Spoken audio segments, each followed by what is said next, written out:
Halo guys, bukan Cisulimi di sini and welcome back to review suka-suka. Jadi di video kali ini aku akan mereview ini dia guys, Apple Watch series 6. Tapi yang menarik yaitu ini second guys. Jadi buat kaum mendang-mending seperti aku kayak gini ya, ngeliat barang second itu menarik ya. Udah harganya terdepresiasi dari harga barunya. Habis itu kalau kita mendapatkan kualitas yang bagus, kualitas yang mulus, terus jarang dipakai gitu ya, dan garansi masih on, batin itu puas gitu ya. Tapi di sini sebelum aku review, aku mau ceritain dulu guys persepsi aku mengenai tentang sebuah jam tangan gitu ya. Jadi di sini aku tuh orangnya pencinta jam tangan ya, apalagi kayak luxury watch gitu ya, kayak Rolex, Patek Philippe, Epi, itu aku suka banget. Tapi ya nggak ada duitnya guys buat beli seperti gituan. Dan aku orangnya tuh suka jam tangan yang mechanical atau automatic gitu ya. Kalau lihat jam mechanical atau automatic itu seperti kita lihat suatu hasil karya seni gitu ya. Lihat jarum detiknya bergerak, habis itu lihat mesinnya, itu wah satisfying banget deh, puas gitu ya. Awalnya sih aku ya juga nggak suka guys smartwatch itu, kayak buat apa gitu ya, harganya lumayan mahal. Kalau ini kan dulu barunya di sekitar 5-6 juta, habis itu nggak bisa bertahan lama gitu ya guys. Kalau misalnya kita beli jam yang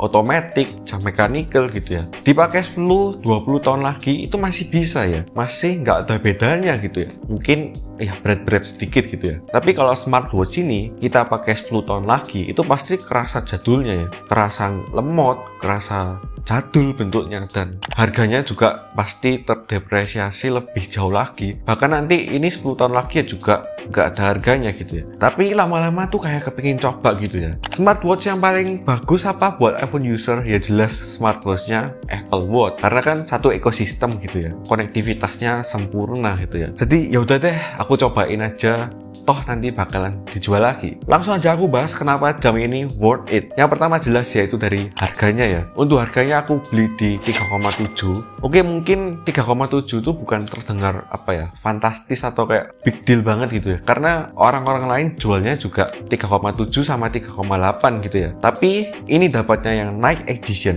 Kalau Night Edition itu harga barunya jelas lebih mahal ya. Sama ini adalah X iBox, jadi bekas yang dijual sama iBox Indonesia, plus masih ada garansinya sampai Oktober 2022 ini. 3,7 sih ya big deal ya, apalagi baterai health-nya ini masih 100% dan beratnya tuh sedikit banget gitu guys. Terus yang kedua yaitu dari segi desainnya. Oke, mungkin ini bukan bahasa desain terbaru dari Apple Watch ya, karena kan Apple Watch series 7, series 8 itu sudah menggunakan layar lengkung gitu ya, jadi lebih kelihatan lebar layarnya, lebih bagus lah pokoknya secara visual ya. Tapi Apple Watch 6 ini udah lebih dari cukup deh secara visual ya, nggak terkesan ketinggalan zaman ya. Buat kalian yang user series 4, series 5, pasti kalian familiar dengan series 6 ini karena dari segi bentuk, ukuran itu sama persis semua ya. Kalau aku di sini orangnya nggak masalah sama layar lengkung ya, jadi dapat S6 pun itu juga senang, apalagi dapatnya bekas, harganya menarik. Buat kalian yang mungkin ada budget lagi, kalian bisa deh ambil yang S7 gitu ya. Untuk ukuran jamnya berapa? Yaitu di 40 mm. Untuk ukuran diameter tanganku berapa? Yaitu di 16,5 sampai 16,7 cm ya. Jadi kalau kalian punya ukuran diameter pergelangan tangan yang sama dengan aku, bisa dibuat referensi lah ya video ini. Apakah 40 mm ini kekecilan atau enggak ya? Tergantung ke persepsi orang masing-masing ya. Kalau aku orangnya di sini suka jam itu yang ukurannya agak kecil gitu ya, sebagai cowok ya, yaitu di 39 sampai 41. Itu angka yang pas ya menurut aku. Kalau 42 mm itu mestinya masih oke, tapi secara mataku tuh kayak wih, ini agak kebesaran sedikit ya. Itu untuk ukuran jam bulat ya. Aku cobain yang 44 mm. Awalnya sih agak kebesaran gitu ya, tapi lama-lama enak juga karena ini merupakan smartwatch ya, apalagi dengan desain yang kotak gitu ya. Kalau smartwatch dikasih layar besar itu jelas pemakaiannya lebih enak ya. Ini kalau menurut pribadi aku lagi ya guys. Kalau misalnya aku buat daily, buat sehari-hari aja, buat aktivitas olahraga, keluar nongkrong, dipakai buat jalan-jalan, itu aku pasti ambil yang 44 mm ya. Tapi kalau misalnya kalian buat pergi ke pesta, ke acara yang formal, dimana dress watch atau acara formal itu pasti menggunakan jam tangan yang kecil ya, maksudnya nggak yang besar-besar. Aku sih lebih saranin yang 40 mm dikombinasikan dengan leather strap atau stainless steel bracelet gitu ya. Itu pasti lebih pas, lebih slim, lebih rapi, menggenggam pergelangan tangan kalian. Tapi untuk ukuran 40 mm ini ya enak juga guys, kecil, slim, rasanya tuh kayak pakai smartband yang besar gitu ya. Jadi terserah ke kalian masing-masing ya. Ini dia guys, bagian yang paling worth it yaitu dari segi spesifikasi. Loh bang, ini kan masih pakai chip S6 gitu ya. Kan yang terbaru sudah chip S8. Ini informasi yang aku dapat ya guys. Kalau misalnya aku ada salah, tulis di kolom komentar deh. Chip S8, chip S7 itu merupakan chip yang sama basisnya dengan chip S6. Berarti secara performa itu sama guys antara S6, S7, S8 gitu ya intinya. Nah terus apa bedanya bang? Kalau chip S7, chip S8 itu sudah dimodifikasi sehingga bisa membaca sensor-sensor yang baru gitu ya. Contoh nih di chip S8 itu bisa membaca sensor suhu tubuh, terus bisa membaca sensor crash car detection. Tapi kalau dari segi speed ya sama-sama ngebutnya gitu, S6, S7, S8. Soalnya kalau aku lihat dari presentasi mereka nggak ada tulisan yang wah chip S7 atau chip S8 ini lebih cepat gitu, kayak nggak ada ya guys yang aku lihat nih ya. Tapi di sini aku pakai seri 4 sekilas saja ya lancar-lancar juga, nggak ada masalah, nggak ada nge-lag. Tapi memang chip S6 itu lebih cepat sedikit banget ya. Tapi maksudnya chip S4 atau Apple Watch seri 4 itu masih mumpuni kok sampai sekarang ya. Seri 6 ini dilengkapi dengan sensor O2 dan sensor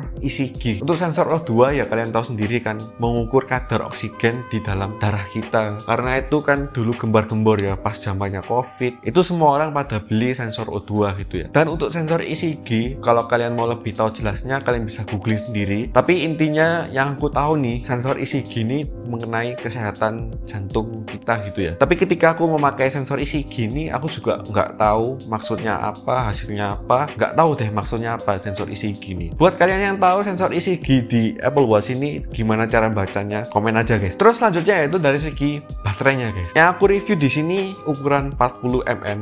Berarti jelas ya, untuk kapasitas baterainya lebih kecil daripada yang 44 mm. Untuk pemakaianku gimana? Skenario pemakaianku gimana? Ya aku pakai mulai dari bangun tidur sampai mau tidur ya, aku pakai terus. Meskipun di rumah pergi olahraga aku pakai terus. Tapi always on display-nya aku matiin. Sama kalau di rumah nggak aku konekin ke handphone ya. Kalau aku pergi keluar baru aku konekin ke handphoneku. Gitu aja sih. Itu kuat selama 2 hari. Tapi kalau kalian always on display nyala, selalu connect ke handphone, cukup kok kalau misalnya buat seharian penuh gitu ya. Dan yang aku suka lagi dari Apple Watch yaitu dari segi haptic feedback-nya guys. Di jam tangan pun Apple Watch itu masih memperhatikan detail kecil ya. Haptic feedback juara banget sih. Satu sentuhan kecil tapi bisa memberikan dampak yang ngena banget ya. Ada hal-hal yang gak aku suka dari Apple Watch ini. Yang pertama, kalau aku pakai Apple Watch ini harus hati-hati banget ya. Karena aku di sini orangnya tuh nggak suka pakai jam yang ada pelindungnya. Contoh pakai jam yang ada casingnya, yang ada tempered glassnya. Jadi kalau aku pakai Apple Watch ini ya udah polosan gini aja deh. Karena untuk di bagian layar ini nggak ada pelindungnya sama sekali ya. Jadi kalau kalian kepentok dari depan, dari samping, bisa kena layarnya ya guys. Untuk perlindungan layarnya ini masih belum menggunakan kaca Sapphire, masih belum ya. Ini menggunakan kaca INX glass. Ya kalau kata Apple sih udah kuat, tapi masih bisa berat ya pasti. Yang kedua itu dari segi masalah lak-tulak ketika kalian menggunakan silikon strap seperti ini ya. Kenapa sih endlinknya itu nggak bisa langsung lurus ke bawah gitu ya? Jadi meskipun ukuran jamnya ini kecil, tapi ketika kalian pakai itu ada rongga di samping kiri dan samping kanan ya. Kalau menurut aku sih masih oke, tapi alangkah bisanya sih bisa langsung lurus ke bawah gitu ya. Sehingga di pergelangan tangan itu jatuhnya lebih rapi, lebih melingkari pergelangan kita dengan rapi lagi gitu lah. Terus yang ketiga yaitu dari segi desainnya. Untuk dari segi desain sih bagus ya. Cuma kalau dari kepalaku sendiri masih belum bisa menerima desain jam tangan itu kotak gitu ya. Mungkin kedepannya cobalah Apple bisa buat jam tangan dengan desain yang bulat. Oke guys, gini dulu video kali ini. Buat kalian yang ada pengalaman pakai Apple Watch, komen-komen aja guys di bawah. Kalau kalian suka video ini jangan lupa subscribe, like, dan share ke teman-teman kalian. And see you in the next video guys.